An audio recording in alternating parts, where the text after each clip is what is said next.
नमस्कार, आप देख रहे हैं आरजे टाइम्स।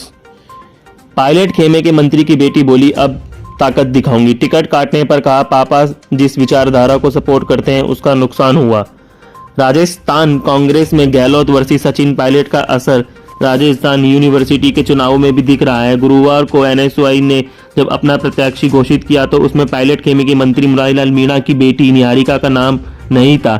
इस बात से नाराज होकर निहारिका ने भी बागी तेवर दिखाए और निर्दलीय चुनाव लड़ने के लिए ताल ठोक दी। निहारिका के इस कदम से एनएसयूआई में भीतरघात का खतरा मंडराने लगा है। निहारिका जोरवाल से पूछा गया तो उन्होंने नाम लिए बगैर इस बात को स्वीकार भी किया कि उनके पापा जिस विचारधारा को सपोर्ट करते हैं उनके टिकट काटने में कहीं ना कहीं यह फैक्टर भी है। वहीं निहारिका ने बताया कि जब आपकी काबिलियत को नहीं समझा जाए, परखने के बाद भी आपके साथ नाइंसाफी की जाए, दबकर थोड़ी रहूंगी। इतने सालों से SC/ST दबकर रहे हैं, अब मैं नहीं रहने की और अपनी ताकत दिखाएंगे। एक दावेदार के तौर पर जो भी योग्यता होनी चाहिए मैं उन सब को पूरा कर रही थी, फिर भी मेरा टिकट काटा गया। मैं इस पर मंथन किया तो पता चला कि पिछले कुछ सालों से यूनिवर्सिटी में SC/ST समाज के प्रत्याशी को मौका नहीं मिला है। यह ही एक कारण है जिसके साथ ही पापा मिनिस्टर हैं और ऊपर सदन पर विवाद चल रहा है। मुझे लगता है कि उसका नुकसान भी उठाना पड़ा। पापा के मिनिस्टर होने का मुझे ना तो फायदा मिला और ना ही नुकसान हुआ। मुझे लगता है कि मेरे पिताजी जिस विचारधारा को सपोर्ट करते हैं उसका मेरी राजनीति की पहली सीढ़ी पर कहीं ना कहीं इम्पैक्ट हुआ है।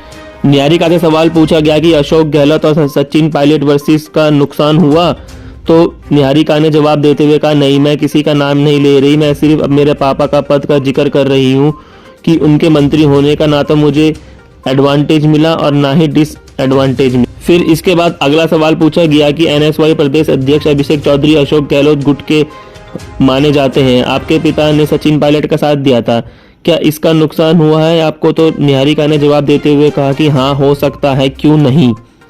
निहारिका ने आगे बताया कि पापा ने कहा है कि मैं खुद पर विश्वास रखो, जो भी फैसला करना है वह तुम्हारा खुद का होगा, मैं बस तुम्हें सपोर्ट कर सकता हूँ। तुम्हारी हाँ में मेरी भी हाँ है और तुम्हारी ना में मेरी ना है। वहीं निहारिका ने बताया, मैं चुनाव लड़ूंगी और अध्यक्ष पद के लिए ही लड़ूंगी। जब मैंने तैयारी अध्यक्ष पद के लिए की है तो फिर भी ऐसा कैसे करूंगी? जब आपने तैयारी इस हिसाब से की है तो आप कम में संतुष्ट क्यों होंगे? मैं निर्दलीय चुनाव लड़ूंगी। अध्यक्ष पद के लिए टिकट के मजबूत दावेदारी में से निहारिका जोरवाल का नाम भी शामिल था। पैटर्न और एग्रीकल्चर मार्केटिंग राज्य मंत्री मुरारीलाल मीणा की बेटी निहारिका पिछले 4 साल से एक्टिव होकर एनएसयूआई के लिए काम कर रही थी। एनएसयूआई के स्टेट प्रेसिडेंट ने गुरुवार को जैसे ही रितु बरला का नाम की घोषणा हुई तो वह रो पड़ी। निहारिका ने मीडिया से बातचीत करते हुए टिकट बांटने में जातिवाद के भी आरोप लगाए। उधर एनएसयूआई के प्रदेश अध्यक्ष अभिषेक चौधरी ने कहा कि छात्रों की मांग के आधार पर ही नाम घोषित किया है। मुझे उम्मीद ही नहीं है, पूरा विश्वास है कि छात्र रितु बरला को भारी वोटों से जीत दिलाएंगे। वहीं निहारिका के निर्दलीय चुनाव लड़ने पर अभिषेक ने कहा कि वह हमारी बहन है और एनएसयूआई परिवार की सदस्य है। मुझे पूरी उम्मीद है कि वह निर्दलीय चुनाव नहीं लड़ेगी। बहुत बहुत धन्यवाद। आरजे टाइम्स को देखने के लिए लाइक सब्सक्राइब जरूर करें।